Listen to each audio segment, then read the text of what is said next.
We're doing it. I'm going to explain this phenomenon. Today we discuss number 2, falling magnet through copper tube. Right here, we have one magnet in a corkscrew and one non-magnet. And then here we have our plastic tube and our copper tube. And we put the magnet in the copper tube and the non-magnet in the plastic tube. And we discover what happens after we erase them. The magnet goes slower. And here's why. First, let's explain electromagnetism. Electromagnetism, by definition, is the interaction of electric currents and magnetic fields.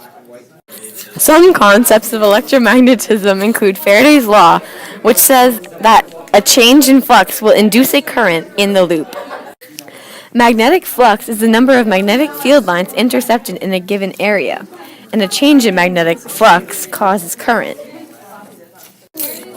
Lenz's law says that the direction of current induced in a conductor by a changing magnetic field due to Faraday's law of induction will be such that it will create a field that opposes the change that produced it.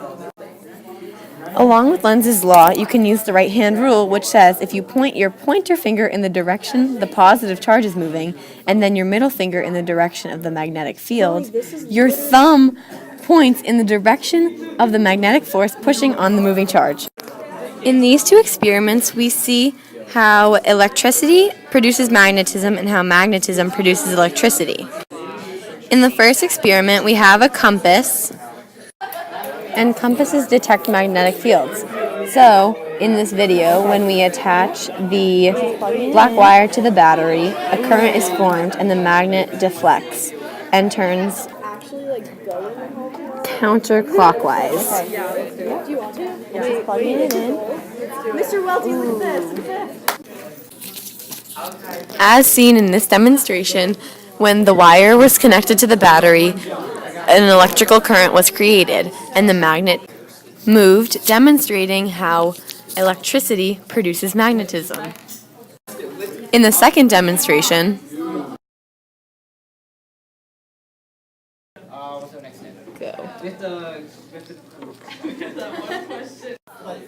When the magnet was inserted into the copper wire, a current was detected on the galvanometer. Therefore, the magnetism of the magnet in the copper wire produces electricity.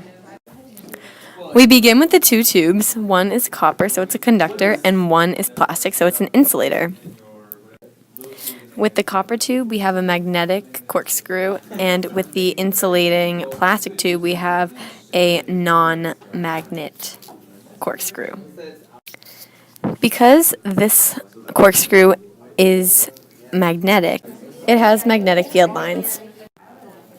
These magnetic field lines are seen here, going from the north part of the magnet to the south part of the magnet.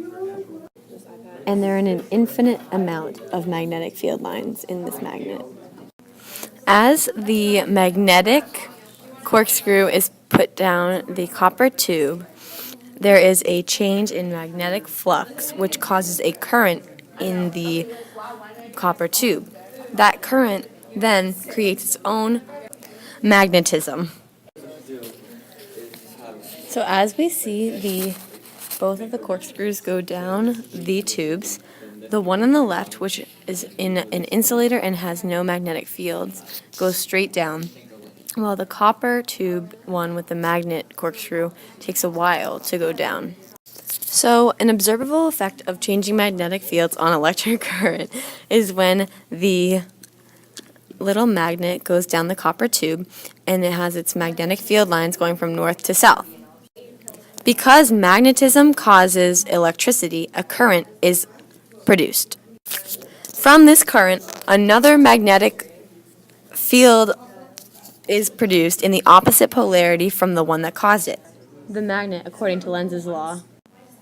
The currents produced due to Faraday's law creates currents that go from south to north. The two south poles repel each other, causing the magnet to take a significantly longer time to go down the copper tube. It takes a long time for the magnet to go down the copper tube because we imagine the copper tube as just a large number of currents as the magnet flows through it. And each one repels the magnet, repeating this process that we explained earlier. The effects of this process is that it takes a long time for the magnet to go down the tube. Thanks for watching!